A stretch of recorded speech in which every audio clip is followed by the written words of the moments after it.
I know. So let's have a look at some of the properties of waves. And then at the end, we'll finish with one of the relationships within a wave. So first, we've got a learning goal. We want to be able to understand the properties that define waves. We want to be able to talk about a wave, not a whale. We want to talk about a wave in an accurate way. And to do that, we need to be able to draw a label diagram, again, and explain what each component is. So a bit more detail than the last lesson, probably. Amplitude. Get over there. Amplitude is this aspect of a wave. It is the height between the zero resting point and the crest, or the trough. You'll see that it's exactly the same distance there as well. So the amplitude is what we call the maximum oscillation. Remember, oscillation is where it moves backwards and forwards around the equilibrium position, or the zero rest. That's this one right in the middle here. Okay? And basically, this is the power of the wave. So in sound, our amplitude is how loud that wave is going to be. How far is it moving? How much energy does it have?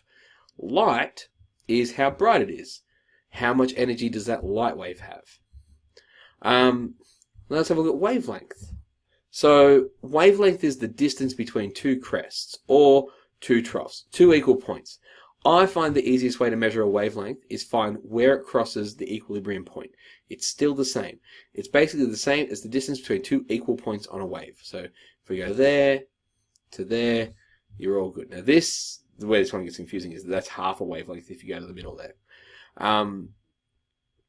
The unit is in meters. It's a distance. It's actually a distance. I mean, often it's a nanometers or a really small amount of meters, but it's meters. And the symbol is this one down here, lambda. It's one of my favorite symbols we use in physics, and it looks like that. And it's called lambda. It's a Greek letter. Now, how does this affect sound? Basically, if you change the wavelength, you change the pitch of the sound. You shrink it, you'll get a higher pitch. You extend it out, you get a low pitch. In light, it affects the color of the light, which is also really cool. So another one we're going to talk about is period. Period is the time it takes for one whole wave to pass a certain point. So if we use this point here as our measuring point, every time we get a crest going past, so that's about 3 seconds. And we tell us what there. So if we measure how many times it takes for another crest to pass, yes, that's 4 seconds actually. So the period of this wave is 4. Now the symbol for this is T. So if I change my color pen to make it easier to see, symbol for this one is T. Okay, so the symbol is T, and it is 4 seconds. Because the unit is seconds. So T is the symbol, blah, blah, blah. And it goes, yes, it's the amount of time it takes for one whole wave to pass a certain point. Frequency. So frequency is a bit different. So for periodic processes, such as waves, periodic means it's repeating motion, frequency is defined as the number of cycles per unit of time. Or for us, waves per second. The symbol is F, and the unit is hertz.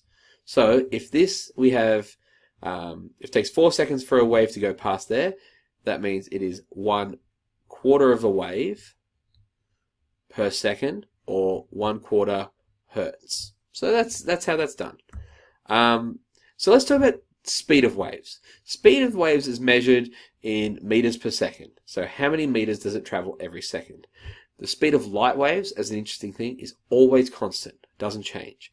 And there's a little formula we can use. Speed equals frequency times wavelength. Or speed, velocity, speed we give it a V because velocity is the actual word for it. Velocity of the wave equals frequency, F, times lambda. And here we can see the relationship, right?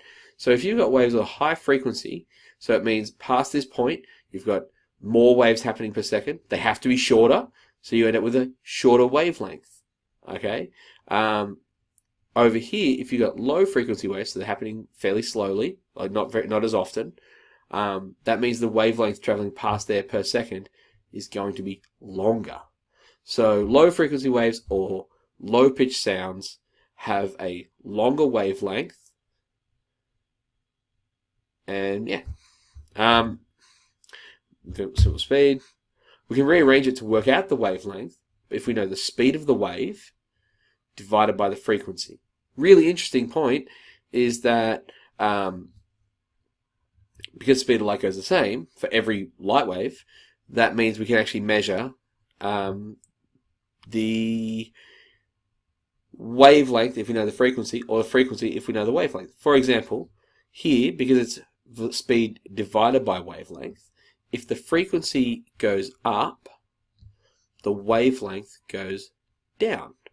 And if the frequency goes down, so speed is being divided by a smaller number, the wavelength will go up. So they're an inverse relationship.